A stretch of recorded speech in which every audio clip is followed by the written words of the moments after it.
안녕하십니까, 이진우입니다. 서울의 아파트 거래량이 이달 들어 급격히 줄어들고 있습니다. 매수자는 많은데 매도하려는 분들이 적거나 또는 매도하려는 경우는 많은데 매수하려는 분들이 적은 경우에 거래량은 줄어들죠.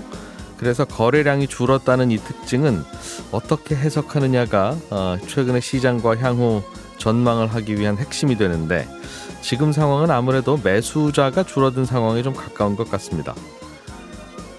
우리나라에서는 아파트 청약을 할 때 중요하게 보는 조건 중에 하나가 주택 소유 여부인데요. 앞으로는 수도권에 공시가 1억 6천만 원의 소형 주택을 갖고 있어도 청약할 때는 무주택자로 간주합니다. 최근에 기름값이 많이 오르자 정부가 유류세 인하 조치를 연말까지 연장하기로 했습니다. 10월 17일 화요일 손에 잡히는 경제 바로 시작합니다. 네, 오늘도 MBC의 양효걸 기자, 손에 잡히는 경제 박세훈 작가, 그리고 남국민 경제뉴스 큐레이터, 이렇게 세 분과 함께합니다. 든든한 세 분 어서 오세요. 예, 안녕하세요. 네. 자, 오늘은 부동산 이야기부터. 정부가 주택 공급 대책에 대한 후속 조치를 내놨는데, 네, 추석 연휴 전에 앞으로 공급 늘리겠습니다라고 했던 네, 그 발표의 후속 조치인 거죠? 맞습니다. 이게 어제 그 9월 26일에 나왔던 대책, 공급 대책에 대해서 이제 법령과 훈령을 오늘부터 순차적으로 입법 행정 예고하겠다. 예. 나온 건데요. 이 공급 대책들을 좀 연내에 서둘러서 시행하겠다는 의지가 좀 담긴 거고요. 주요 내용들 좀 살펴보면 공동주택 용지에 대한 전매 제한, 그러니까 바로 사고 파는 걸 좀 금지하는 규제를 1년 동안 좀 풀어주기로 했다는 내용이 좀 반영이 됐고요. 지금 이제 공동주택 용지, 그러니까 이 공동주택을 짓기로 한 땅은 토지 소유권 이전 등기를 끝낸 다음에야 다른 곳에 팔 수 있었거든요. 예. 그런데 이거를 전매가 안 됐던 걸 이거 연내에 좀 풀어주겠다라는 게 이제 가장 주요한 내용이 되겠습니다. 공동주택 용지라고 하는 건 여기에 아파트 지을 수 있는 땅을 맞습니다. 의미하는 거고, 맞습니다. 대체로는 수도권에서는 정부가 LH공사가 그냥 땅 평평하게 만들고 그런 땅 파는 거니까, 맞습니다. 주로 이제 그런 쪽에서 파는 땅들 건설회사들이 부담 없이 사세요. 샀다가 좀 이상하면 되팔 수 있게 하겠습니다. 네. 그런 뜻인가 보네요. 맞습니다. 이게 아무래도 대규모 주택을 지으려면은 부지 정하는데, 땅은 잡아놨는데 최근에 이제 금리하고 공사비가 오르고 부동산 경기가 안 좋아지면서 사업 추진이 어려운 곳들이 늘어나고 있거든요. 어려운 건설회사는 아예 네. 삽도 못 드는. 네. 그러니까 이거 중간에 접고 팔고 나가려니까 땅을 팔 수가 없으니까 이게 좀 어려운 겁니다. 예. 그래서 이 PF 시장에서도 양극화가 계속 진행이 되고 있는데, 잘 되는 곳은 잘 되고 안 되는 곳은 이제 넘어갈 위기에 있다 보니까 예. 정부가 이렇게 전매 카드를 꺼내 든 거는 어려운 사업장은 계속해서 붙잡고 있지 말고 우량한 시행사, 사업 능력이 있는 곳에 빨리 좀 이 주택 용지를 되팔 수 있게 길을 열어주겠다는 겁니다. 예. 그런데 이제 또 전매를 허용해주면은 주택 용지만 잡아놨다가 전매해서 차익을 보려고 할 수 있기 때문에 제한을 좀 뒀는데요. 예. 주택 용지를 분양받고 업체가 계약한 지 한 2년이 지나면 예. 처음에 산 가격 이하로만 땅을 넘기도록 했습니다. 지금은 2년 전에 산 땅도 못 팔게 묶어놨는데, 네. 팔 수는 있되 네. 차익을 붙이지는 말아라. 취득가 이하로만 이제 넘겨라. 그리고 2년 전에 산 땅인데 차익 붙여서 팔기는 요즘 분위기에는 어려울 것 같은데요. 어렵죠. 예. 그래서 예. 이 택지를 이제 분양받기 위해서 또 모기업과 가짜로 만든 계열사들이 또 입찰에 대거 참여하는 이른바 이제 벌떼 입찰을 할 가능성이 있어서 예. 이거는 계열사 간 전매는 또 금지가 됩니다. 그래서 정부는 이제 법령이 개정되면 즉시 좀 거래가 활발하게 이루어질 수 있도록 10월 18일부터, 그러니까 내일부터 전매 확인서를 사전에 이제 접수하기로 했거든요. 그래서 예. 연내로 이제 전매 제한이 풀리면 1년간 한 번에 토지를 이제 팔 수 있습니다. 그런데 주택 용지 전매 제한을 푸는 건 이게 돌고 돌면 주택 수요자인 국민들한테는 무슨 도움이 되는 겁니까? 일단은 직접적인 이제 혜택을 받기는 좀 시간이 걸릴 것 같은데요. 일단 집질 능력 있는 쪽에 집질 땅을 몰아주겠다는 거는 예. 어려운 중소사업장이 빠져나갈 수 있도록 해주겠다는 거고요. 욕심내서 땅 샀던 애들 좀 네. 저쪽으로 애들은 가세요. 네. 이런 넘길 거 건가요? 넘겨라 빨리. 네. 그리고 정리를 좀 해주겠다는 거고, 이 토지를 넘겨받은 사업자가 또 여기서부터 다시 시작을 해야 되는 겁니다. 그러니까 실제 일반 분양까지 가려면은 시간이 또 많이 걸리게 되고요. 뭐 착공하고 3, 4년 뒤에 일반 분양이 이루어지는데, 통상 주택 용지를 받았다는 거하고 실제 집이 지어진다는 건 다른 얘기고, 예. 시장에 공급되기까지는 또 시간이 한참 걸릴 거라는 겁니다. 그래서 시장에서는 이번 조치가 장기적으로는 공급에서 막힌 곳을 좀 뚫어줄 수 있겠지만, 당장 내년 내후년에 입주량이 느는 정책은 아니다라는 거고, 효과가 나려면은 시간이 좀 걸릴 거라는 전망이 나오고 아파트 있습니다. 지으면 팔릴 만한 곳에 그냥 땅만 사두고 버티고 울고 있지 말고 네. 땅 내놓고 나가세요. 네, 허용해드리겠습니다 하는. 앞으로 청약을 할 때 우리나라의 청약 제도는 무주택자만 일단 할 수 있고 네. 웬만한 곳에는 네. 심지어는 무주택 몇 년이냐 이제 이것도 경력으로 따져서 점수를 매기는데 네.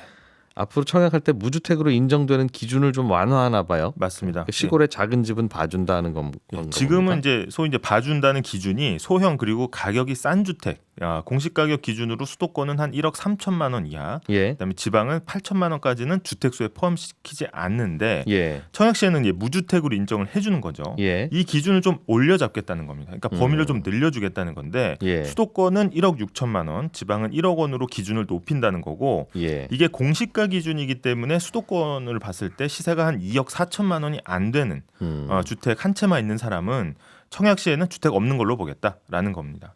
그러니까 이런 기준은 민영과 공공, 일반 특별 공급에 또 확대 적용되고요.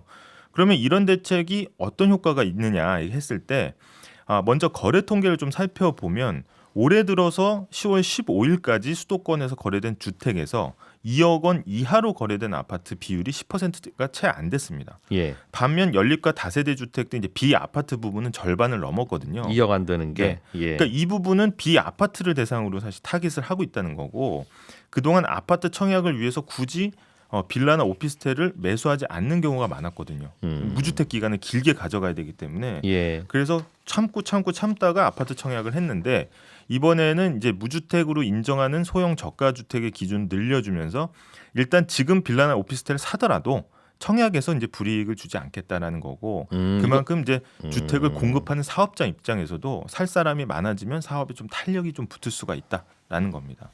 그 수요 측면에서도 아파트 이외의 주택을 가진 사람들이 소형 저가 주택을 가진 사람들이 청약 시장에서 갑자기 유주택자로 이제 간주돼서 배제되는 걸 좀 막겠다. 그래서 이제 크기가 작거나 싼 집 한 채 갖고 있더라도 청약 시장에 원활하게 참여할 수 있도록 하겠다라는 겁니다. 그러니까 이 저렴한 집이나 싼 집을 한 번 샀었다는 이유로 네. 뭐 유주택자 내지는 유주택 전과가 생기면 그러면 앞으로도 청약을 할 때 다 그게 이제 감점이 되고 그러다 보니까 네. 다들 저렴한 빌라는 건드리지도 않고 네. 빌라 샀다 그러면 너 정신 있는 거야 없는 거야 위험한 걸 위험한 걸 그러다 보니 충분히 사람 살만하고 전세값은 꽤 높은 빌라인데도 네. 실제 거래 가격은 매우 낮다 보니까 이제 깡통 빌라, 깡통 전세 네, 생기는 맞습니다. 거 아닙니까? 네. 다만 이제 청약할 때 카운트할 때만 이렇게 무주택으로 인정해 준다는 거죠. 네, 맞습니다. 청약할 때 이제 무주택을 인정해 준다는 거고 이제 다만 시장에서는 지금의 아까 말씀하신 이제 빌라나 이제 다른 이제 비아파트 부분에 눌려 있는 거래량이 과연 이제 이런 청약 무주택 기준 때문이냐 지금은 예. 어떻게 보면 전세 사기에 대한 과도한 공포 때문에 눌려 있다고 이제 보기 때문에 과연 이제 시장에 어느 정도 영향을 미칠지는 좀 두고 봐야 된다라는 그러니까 2억 주고 전세 살지 말고 1억 5천이나 1억 8천 주고 그 집을 구매하면 되는데 네. 어차피 돈은 있다 그 정도는 있으시다는 거니까. 네. 근데 구매를 했다가는 이런 유주택 전과가 생기니까 유주택자로 분류되니까 예. 앞으로 나도 내 집 마련 청약을 통해서 하고 싶은데 이런 거는 안 산다가 되니까 문제가 되는 거 아니겠어요? 맞습니다. 앞으로는 수도권 1억 6천, 지방은 1억까지는 공시 가격 기준인가 봅니다. 네, 맞습니다. 그 이후에 또 어떤 대책들이 나왔어요? 일단 도시형 생활주택에 대한 부분이 있는데요. 이 경우에는 좀 역세권이나 이런 좀 복잡한 데 지으면 주차장 기준 좀 완화해 준다라는 내용이 있고요. 그다음에 이제 개발 제한 구역, 그러니까 그린벨트 풀어서 공공주택 지구를 조성을 하면 용적률 상한 좀 올려주기로 한다는 대책 등이 있는데 사실 이제 어제 이제 국회 국정감사장에서도 공공주택 공급을 맡고 있는 LH 관련해서 이야기가 나왔었는데 착공 실적이 지금 굉장히 저조합니다. 그러니까 거의 지금 목표 수준의 5%만 착공을 했기 때문에 공사비 상승이나 뭐 건설 경기 침체가 가장 큰 이유는 있겠습니다만은 지금까지 나온 대책들이 고만고만한 대책들로 이런 분위기를 좀 반전시켜서 공급이 될지 요거는 좀 시장에서 좀 회의적인 시각이 많이 있습니다. 시장에서는 아직 좀 더 많은 공급이 있어야 될 것 같다. 네, 그러니까 본다는 거죠. 당장 올해는 위축이 되더라도 내년 내후년에 공급이 줄어들면 또 가격이 금세 반등할 수 있기 때문에 예. 지금이라도 이제 주택 공급을 좀 늘려놔야 된다는 거. 자, 남국민 큐레이터가 준비해 오신 소식으로 넘어가 보죠. 서울에서 아파트 거래량이 이달 들어서 많이 감소했다, 줄었다는 건데 얼마나 줄었어요? 예, 서울 부동산 정보광장에서 매달 서울 아파트 거래량을 공시하고 있는데요. 그러니까 오늘까지 10월 아파트 거래 건수가 269건으로 집계가 됐습니다. 예. 이게 지난달에는 2,977건, 두 달 전에는 3,839건이었거든요. 예. 이런 것과 비교하면 숫자 차이가 매우 큰 상황인데요. 물론 아직 10월 중순이고 전체 거래량 집계가 아니라는 점을 고려해서 최종 예. 집계 결과는 지금과 많이 달라질 수는 있거든요. 이게 계약일을 기준으로 10월에 이루어진 거래를 정부에 신고하면 예. 그거를 일간으로 집계를 하고 있어요. 음. 그러니까 계약 후에 한 달 내에만 신고를 하면 되니까 최종 집계 결과는 일단 다음 달 말이 되어야 알 수 있는 상황인데 일단 지금 상황이 봐도 숫자가 매우 작다 이렇게 볼 수 있는 겁니다. 이거 그냥 추석 연휴 때는 계약 안 하니까 추석 올해 이달 초에는 다 추석 연휴였잖아요. 그러니까 그냥 그 거래량 줄어든 거 아닙니까? 그래서 연휴의 영향도 지금 있고 예, 말씀드린 이제 아직은 주중 집계 중이다 보니 월간 집계 중이다 보니까 이제 숫자에 대해서 아직은 확신할 수 없긴 한데요. 그래서 이거 부동산 전문가들 이 숫자를 주기적으로 보는 분들에게 여쭤봤더니 예. 지금 그래도 월 중순이더라도 숫자가 눈에 띄게 낮은 건 맞다. 아, 이렇게 감안하더라도. 예, 그런 여러 가지 변수를 감안하더라도 확 줄어든 건 맞다고 대체로 평가를 하더라고요. 예. 그래서 실제로 공인중개사들에게도 알아보면은 이달 들어서 정말 거래가 뚝 끊겼다. 거래 문의가 굉장히 줄었다. 이런 얘기가 나오고 있는 시장 상황이고요. 예. 거래량이 이렇게 관심을 받는 이유가요. 시장 분위기의 지표로 볼 수 있기 때문입니다. 그러니까 1년 전 이맘때쯤이 지금은 벌써 오래된 일 같지만 서울 부동산이 급락하던 시기였거든요. 근데 이후에 이때부터 12월까지 월간 거래 건수가 1,000건 아래를 밑돌았습니다. 그랬더니 가격도 떨어지고 이러다가 부동산 시장이 한 번에 무너지겠다. 경착륙하겠다는 공포가 생겨서 정부가 그 다음 해에 연초에 이제 특례 보금자리로는 40조 원을 풀기 시작하면서 시장이 지금처럼 반등을 한 거거든요. 예. 그만큼 거래량이 중요한 시장 지표가 되는 상황인데 정부가 이렇게 대출을 풀면서 사실 최근까지는 월 거의 4,000건이 육박할 만큼 시장이 살아났었습니다. 예. 근데 지금 시장에서는 거래량이 마르면서 다시 이러다가 작년처럼 냉각기로 가는 갈림길이 아니냐 걱정이 슬슬 나오고 있는 겁니다.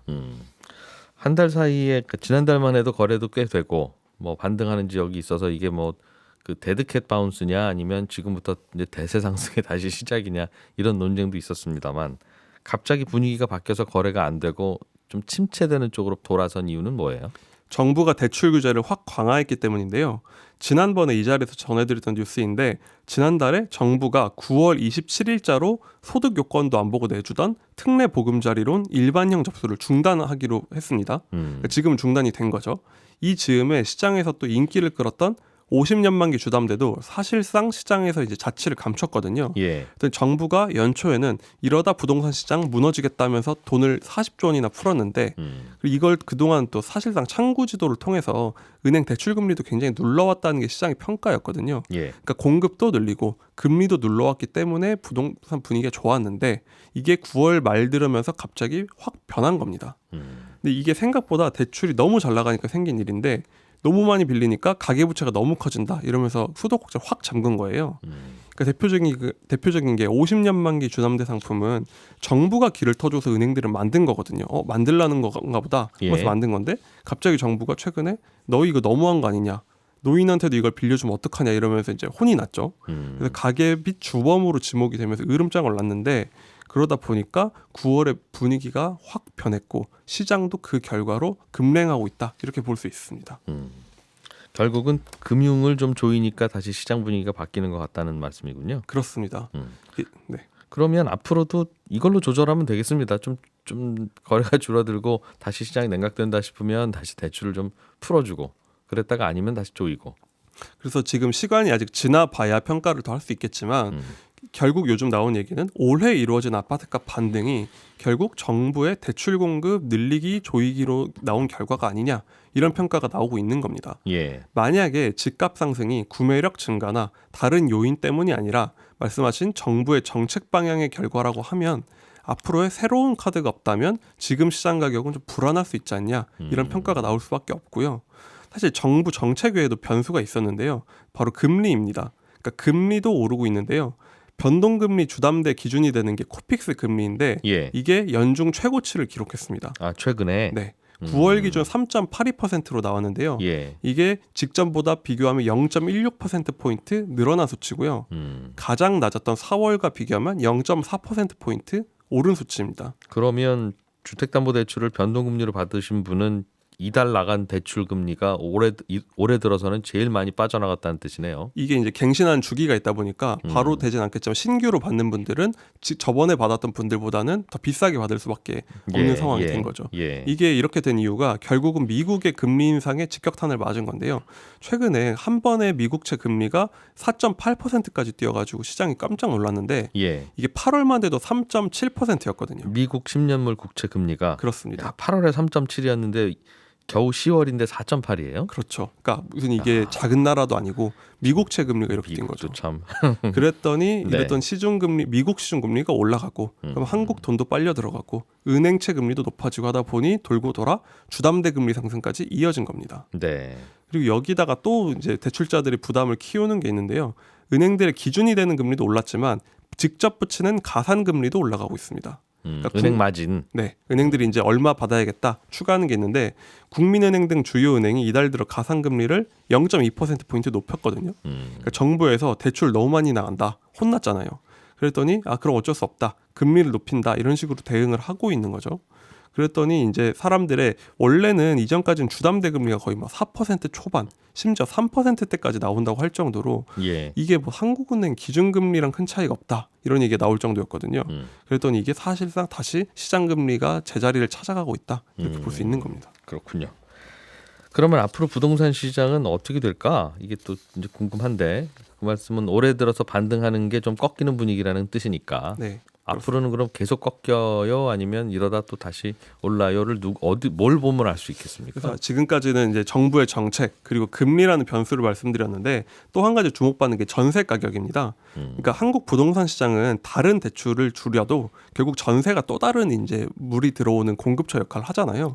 주담대 문턱이 높아져도 결국은 전세 대출 늘어서 전세값 받쳐주면 집값이 오히려 방어되거나 오를 수도 있다 이렇게 볼 수 있거든요.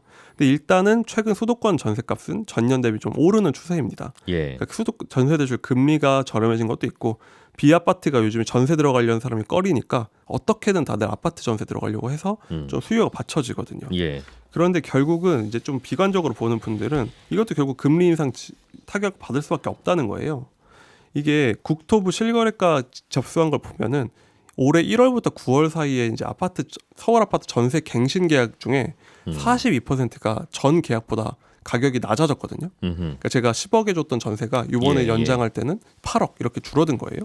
그러다 보니까 이런 비율이 너무 높고 5천만 원 넘게 돌려준 게 75%, 5억 넘게 돌려준 것도 60건이나 되다 보니 이렇게 전세가까지 만약에 감액되고 부담이 집주인들이 커지면 현금 부족하면 집 내놓고 그런 게 몰리다 보면 거래도 안 되는데 좀 아래쪽으로 누르지 않겠냐 이런 우려가 나오고 있습니다. 금리 올라가는 건 뭐 이래도 저래도 다 주택 시장에 좀 부담이군요. 그렇죠. 조금 올라가면 모르겠는데 뭐 굉장히 크게 오르니까. 맞습니다. 네. 정부가 유류세 깎아주는 걸 연말까지 연장하겠다는 소식도 함께 좀 전해주세요. 지금 휘발유에 붙는 세금은 리터당 615원이에요. 휘발유 판매 가격에 상관없이 딱 그만큼을 세금으로 붙이고 있는 건데 유류세 인하가 2021년부터 시작이 됐거든요. 11월부터. 인하 전에는 세금이 리터당 820원이었어요. 그렇지만 205원 정도 감면을 해주고 있는 건데 한시적으로 이달 말까지만 감면을 해주려고 원래는 했었다가 연말까지 감면하기로 한 겁니다. 서울 지역의 평균 휘발유 가격이 지금 리터당 1,850원을 넘어섰고요. 게다가 중동 정세가 요즘 심상치가 않잖아요. 자칫하면 국제유가가 배럴당 150달러까지 오를 수 있다. 이런 전망까지 나오고 있는 상황이라서 연말까지 유류세 감면을 계속하는 걸로 어제 정부가 결정을 했습니다. 휘발유에 붙는 세금. 네. 휘발유가 원래 세금도 많이 붙어서 정부가 세금 깎아주면 휘발유 넣는 분들이 더 혜택이 많죠. 그렇습니다. 알겠습니다. 국제 유가는 배럴당 얼마까지 오른다는 전망이 나온다고요? 150달러까지. 150달러요? 예. 왜요? 왜 그렇게 오른대요? 그렇게 갈지 안 갈지 정확하게 맞출 수 있는 사람은 없겠습니다만 왜 이런 전망을 하느냐? 그게 중요한 건데 크게 두 가지 변수가 있거든요. 일단은 이란 문제입니다. 이란이 지금 하마스를 지원하고 있다는 건 좀 널리 알려진 사실이라서 만에 하나 이번 전쟁이 길어지게 되면 이란이 하마스를 적극 지원하거나 아니면 참전을 하게 될 가능성도 있는 거죠. 그러면 이스라엘은 이란을 공격할 수밖에 없어요. 그러면 이란의 석유 시설들이 피해를 입게 될 겁니다. 이란이 최근 들어서 원유 생산량을 좀 늘려서 수출을 많이 하고 있는 상황이었는데 시설이 타격을 받게 되면 원유 공급이 줄 수밖에 없겠죠. 그리고 전 세계 원유의 한 20% 정도가 이란 근처에 있는 해협을 통해서 거래가 되고 있는데 만약에 이제 좀 확전이 되게 되면 이란이 여기를 막아버릴 가능성도 있거든요. 예. 과거에 그랬던 적도 있고요. 그러면 그렇게 되면 또 공급이 줄게 될 거라서 국제 유가가 오를 거라는 게 첫 번째 이유고요. 유통이 안 되니까. 그렇습니다. 그러니까 이번에 그 하마스하고 이스라엘이 이제 싸우는 것에 대해서 이란이 참전하게 될 가능성이 꽤 높으니 그 걱정이 높아지고 반영되는 있으니까요. 거다. 네, 그렇습니다. 사우디아라비아는 왜 갑자기? 사우디아라비아가 두 번째 변수로 꼽히고 있는데 그 이유는 국제 유가가 하반기 들어서 오르고 있는 이유 중에 하나가 사우디아라비아가 감산을 계속하고 있어서 그런 건데요. 감산을 하는 다양한 이유 중에 하나가 미국한테 우리가 원하는 걸 들어줘. 안 들어주면 우리 앞으로 계속 감산을 할 거야 라는 메시지를 보내는 거거든요. 사우디아라비아가 원하는 건 핵무기를 가지는 겁니다. 왜냐하면 사우디아라비아에게 가장 큰 적이라고 할 수 있는 이란이 조만간 핵무기를 가질 수 있을 거다라는 전망들이 계속 나오고 있으니까 예. 이란이 가지게 되면 우리도 가져야 된다라는 메시지를 미국한테 계속 보내는 거거든요. 우리가 핵무기 만들 돈은 있으니 네, 미국이 방해만 하지 말아줘라. 그렇습니다. 근데 이런 요구에 대해서 미국은 그동안은 좀 계속 안 돼 하고 있다가도 요즘 들어서 좀 기류가 바뀐 게 뭐냐면 내년에 대선을 앞두고 국제 유가를 낮춰야 하는 국내 정치적인 필요도 있고요. 예. 중국이 자꾸 사우디아라비아랑 친해지려고 하니까 그 둘 사이를 떨어뜨려 놓으려는 국제 정치적인 이유도 있기 때문에 미국이 사우디에 선물을 하나 주기는 줘야 되는 분위기군요. 그렇습니다. 예. 그렇게 들어주는 방향으로 가고 있었는데 여기서 또 하나의 변수가 등장하는 게 이스라엘이에요. 사우디아라비아가 핵무기를 가지게 되면요, 이스라엘이 또 불안해합니다.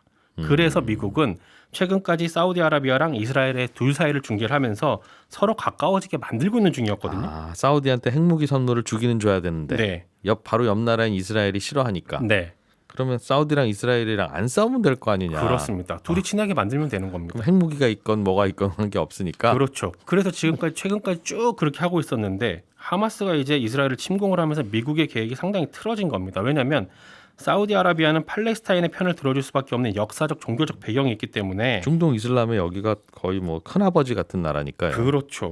그러니까 이렇게 되면 사우디아라비아와 이스라엘의 국교 정상화 논의는 이제 굉장히 멀리 돌아갈 수밖에 없는 그런 상황이 돼버린 거고 그렇게 되면 사우디아라비아의 감산 문제도 미국이 원하는 방향으로 가긴 굉장히 힘들어진 거죠. 그러면 산유국들 중에 사우디, 이란이 굉장히 상위권인데 네. 둘 다 석유를 자꾸 줄이거나 아니면 많이 못 파는 쪽으로 변수가 자꾸 생기는 거군요. 그게. 그렇습니다. 근데 또 일각에서는 그래서 이란이 사우디아라비아랑 이스라엘의 국교 정상화를 막기 위해서, 왜냐하면 둘이 손잡으면 또 이란에게 매우 불리한 형국이 되니까요. 예. 그래서 하마스를 배후 조정한 게 아니냐라는 추측도 일각에서 나오고 있습니다만 아무튼 이런저런 이유로 사우디아라비아의 증산을 바라던 미국의 계획은 틀어졌고 이렇게 되면 앞으로 국제 유가가 더 오를 수도 있다. 그렇게 되면 $150까지도 갈 수 있다라는 전망을 하는 겁니다. 배럴당. 네. 지금 이제 뭐 90불 넘니 안 넘니 왔다 갔다 하고 있는 건데요. 네. 야, 사우디랑 미국이랑 이렇게 멀어질 줄을 우리가 한 5년 전에는 정말 생각도 못했던 일인데. 그렇습니다. 알겠습니다. 네, 손에 잡히는 경제 여기서 마무리하겠습니다. 저희는 내일 아침 8시 30분에 다시 돌아오겠습니다. 이진우였습니다. 고맙습니다.